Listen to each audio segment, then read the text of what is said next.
Hey, Wayne Sorbelli here, doing a little bit of a guitar review, and I guess a little bit of lesson at the same time, right?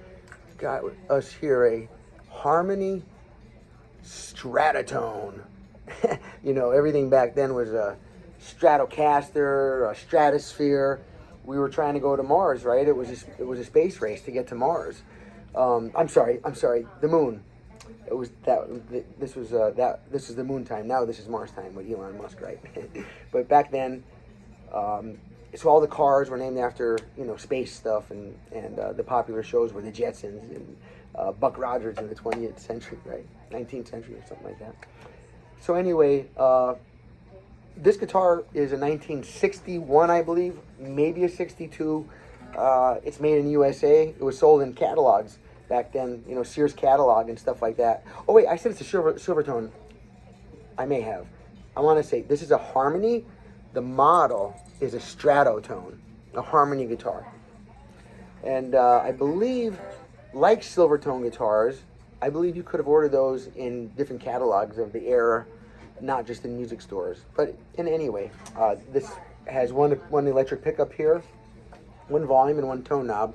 Now, when someone had given me this to work on, not restore it, but just get it working, it was under somebody's bed for like 50 years, and I pulled it all apart, and this tape was on there for when I was doing some work to it. I just wanted to quickly make a video and send it to the owner of the guitar to show him that it's not only looking really good, but it's functioning awesomely, and it sounds awesome. This is a really good sounding instrument. Made in USA. I mean, it's awesome. I didn't even cut the strings yet. I was so excited to get the sound down and send it to my buddy here. Big old single coil, so like most single coils, it's a little bit noisy when you're up all the way. So I turn my volume back a little bit and get rid of that hum. I turn it all the way up. Listen. Now, while you're playing, you wouldn't hear that,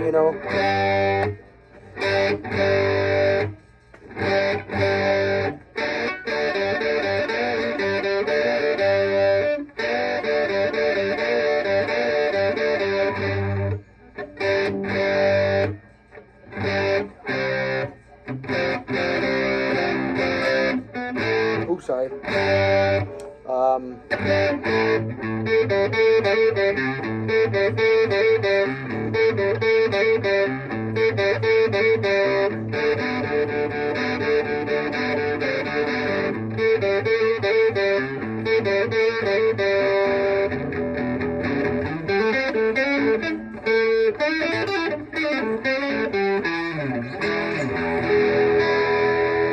Just trying out a couple different things, go through the gamut of what the tones are like. But just on the volume alone, I have the gain on the amp a little bit, but just by turning that volume off a little bit, I cleaned up the gain. So, I love the guitar that responds like this, so I'm able to toggle between a gritty tone and a clean tone, okay? So I can do it.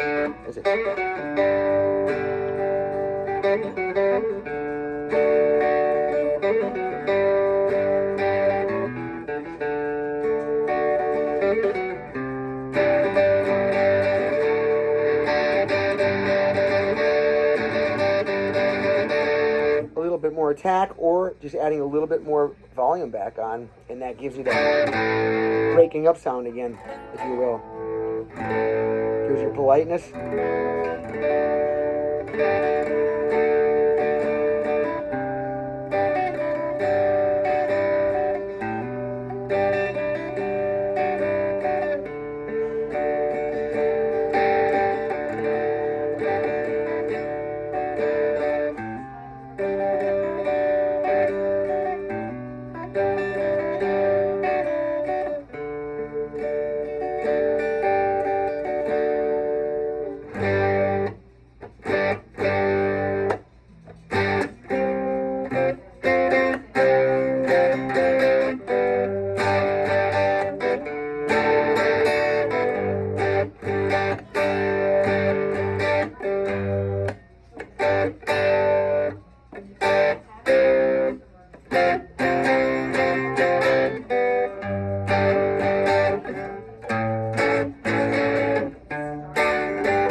other one, I believe, okay? Honky Tonk Women, Rolling Stones. Like I said, guitar review, but I always have to throw a little lesson in there. I love the violin burst on this, by the way. Tobacco violin burst, I guess you'd call it. I like squares instead of dots, but no big deal. I would accept this guitar if this guy wants to sell this to me in a second. It's very lightweight. It's hollow. The neck is bolted on, which I like, so that if you have to, well, there's no truss rod in it. So if the neck ever needs to be adjusted, the only way I can do that is by wedging and shimming the neck. There's some old techniques to get the neck to get more flat as well, but then to angle it. Do have some controlling over that over here, like a violin saddle. You know, this has a way to raise and lower like an old-time acoustic saddle. I really like this guitar. Instead of having a bridge here with the strings coming up through the back of it, and then the pressure is always pulling on the back of that bridge like that, I love this, where the pressure is coming on the back of the guitar, all the tension from the strings. That's going to save this guitar. Well, that's why this guitar is 60 years old, and it's still straight as an arrow down that neck. Oh my God, look at that. It's just as much as you can get, you know. I strung it with clear tone coated 9s. Gauge 9 strings, so it's slightly, and that's because, you know, for preservation reasons, no doubt. If you're going to record an album tomorrow, maybe I would put heavier ones on if I was chasing a particular tone or something. But otherwise, I'd be thinking of the instrument, that putting heavier strings on anything is not as good for the instrument, especially if it's very old and doesn't have a truss rod inside of it. For those that don't know, and this is a guitar review, so this guitar, like it says, steel reinforced neck. So that means that there's a steel rod inside of the neck that's, you know, they had projected about approximately how much tension is going to be on this guitar when the strings are strung, how much tension that's pulling on the neck. You know, it wants to bend the neck in, right, like a potato chip. So they averaged that tension, and they would put a bar in the neck, you know, basically putting tension against the strings, trying to retain some sense of balance there. So over the years, the guitar stays straight and it doesn't cripple up, turn into a bow and arrow looking scenario, you know. The strings get very far away from the strings, and then they're very hard to push down, making the guitar unplayable at that point.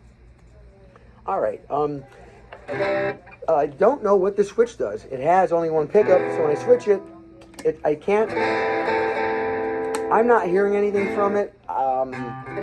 Everything else is functioning perfectly on it. I went to Google and Googled these guitars, and all the ads I saw and everything for people selling them on Reverb, no one had mentioned what this switch does right here. If anybody knows that, would they please put that in the comments below, because I hate to leave anything out of a review of a guitar like that, you know. Just to show you all, it's burst paint. They call it a violin burst when it looks like that. You know, it's kind of like a guitar pick here, and then the rest is all dark here. You see it better on the back. It's called a violin burst. But it could be different colors. This one, I believe, would be called like a tobacco or something like that.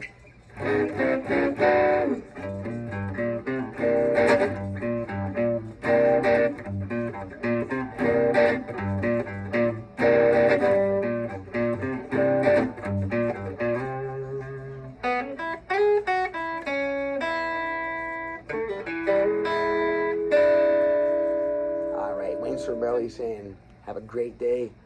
Hit the subscribe button and the like button if you haven't yet. I'd appreciate that. Thank you very much. All right, catch you in the next video. Later.